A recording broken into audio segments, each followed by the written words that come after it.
शकून सांगा वयावाले माई माझ्या, शकून सांगा वयावाले माई माझ्या.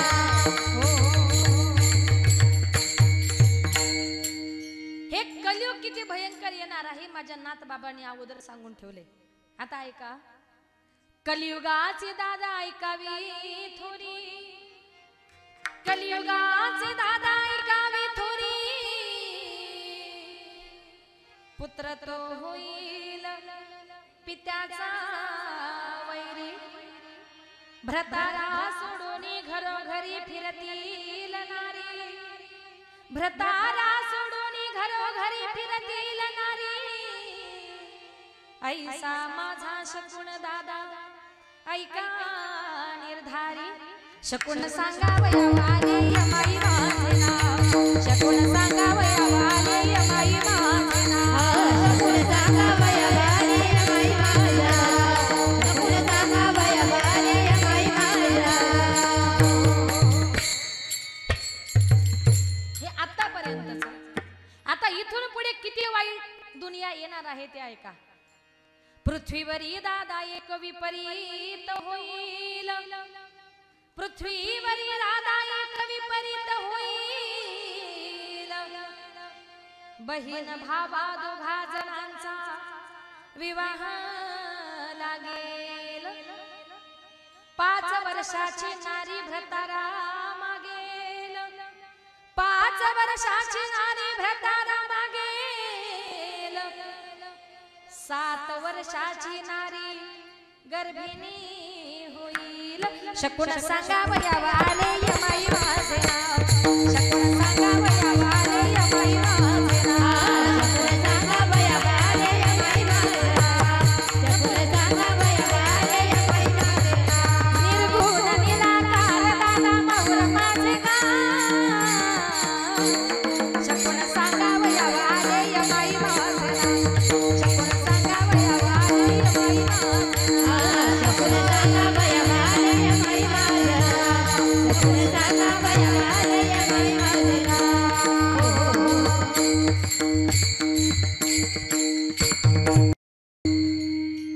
एकनाथ महाराजांनी सांगितलं किती वाईट कलियुग येणार आहे. पुत्र तो होईल पित्याचा वैरी, आणि आता जवळजवळ 80% मुलं बापाचे वैरी झालेत की नाही. घराच्या बाहेर काढून दिले, लाथा काय मारतात, घरात घेत नाही.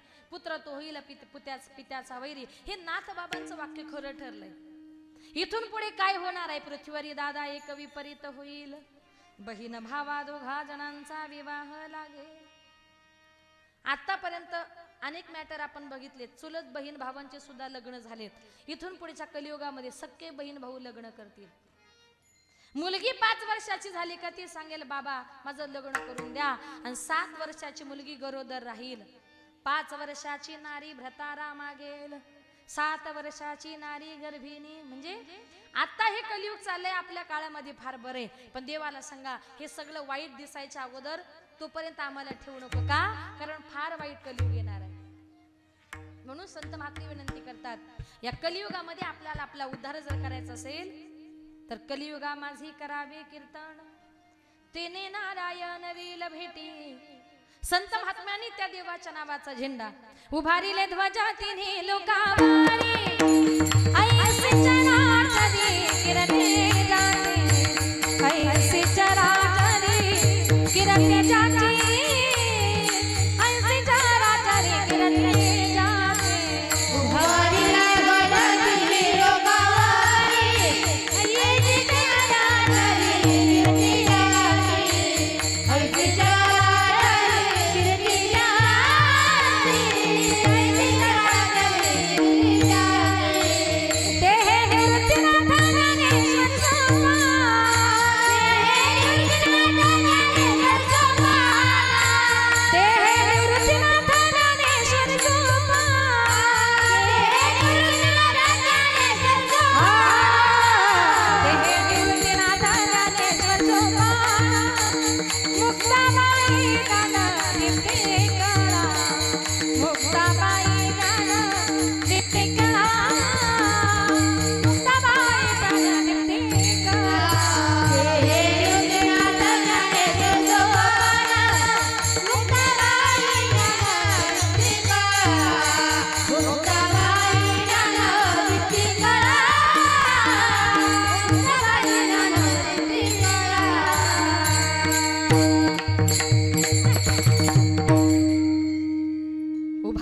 ध्वज तिन्ही लोकावरी।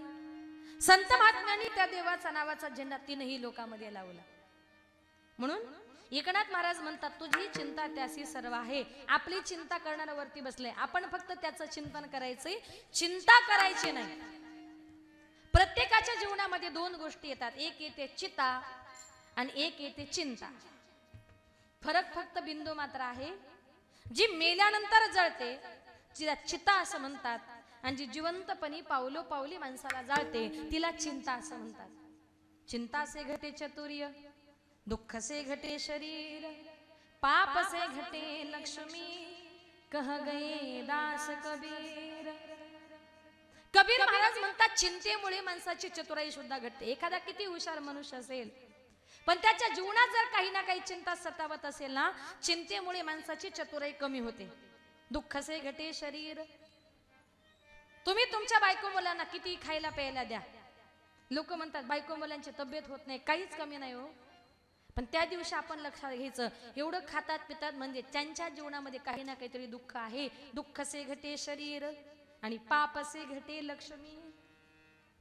लोक म्हणतात ताई पूर्वी आमच्याकडे फार पैसा होता हो, पण आता आमच्या हातात पैसा राहत नाही। याला कारण का, ज्या दिवशी आपल्या हातात पैसा राहत नाही ना त्या दिवशी आपण आपणच लक्षात घ्यायचं माझं कुठेतरी पाप वाढत चाललंय, आणि ज्या दिवशी पाप वाढतं ना त्या दिवशी लक्ष्मी नाराज होऊन आपल्या दारातून निघून जात असते। पाप से घटे लक्ष्मी हे मी सांगत नाही, कह गए दास कबीर, हे संतांची वाणी आहे। संतांची वाणी जीवनामध्ये कधी खोटी ठरत नाही।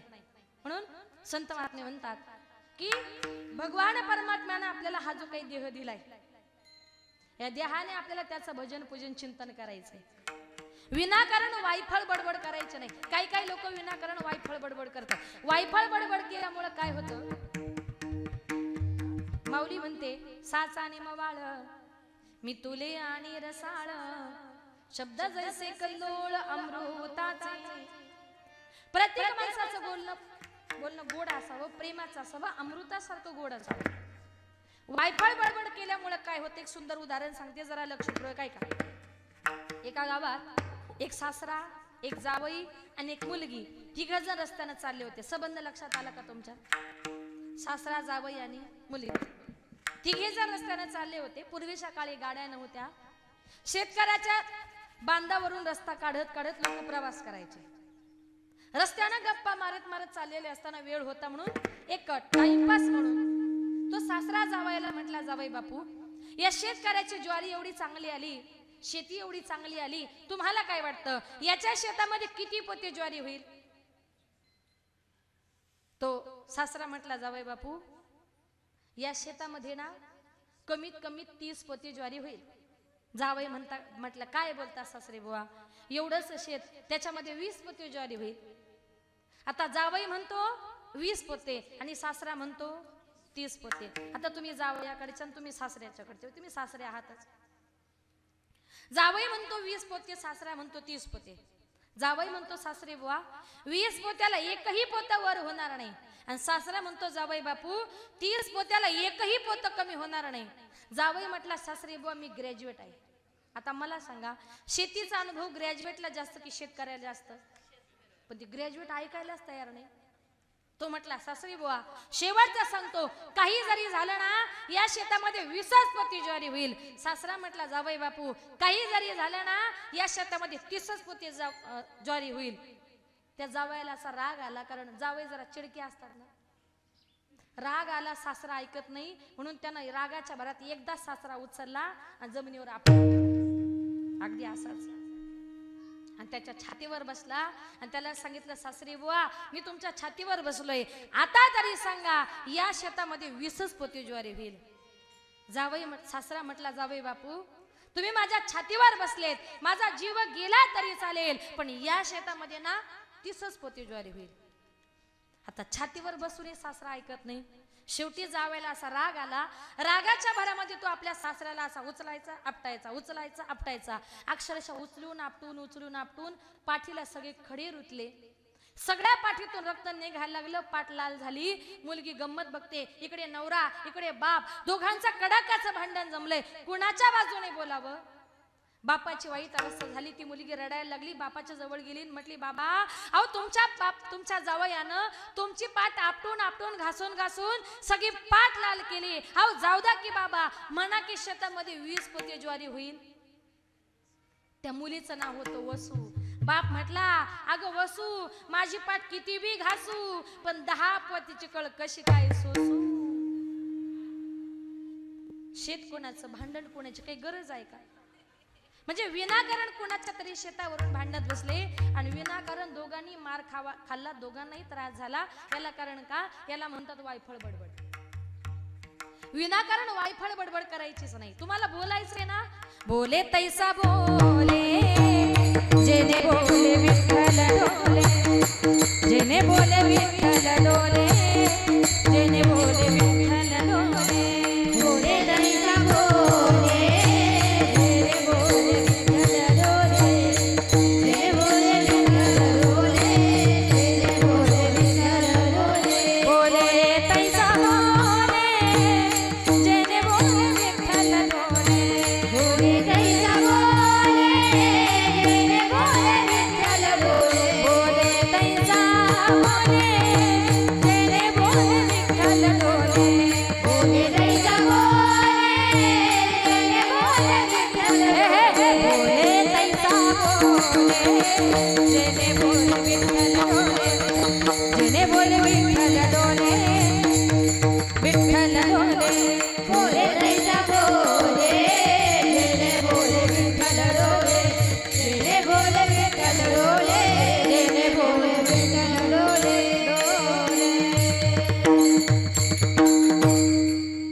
तुम्हाला बोलायचंच आहे ना, वायफळ बोलू नका.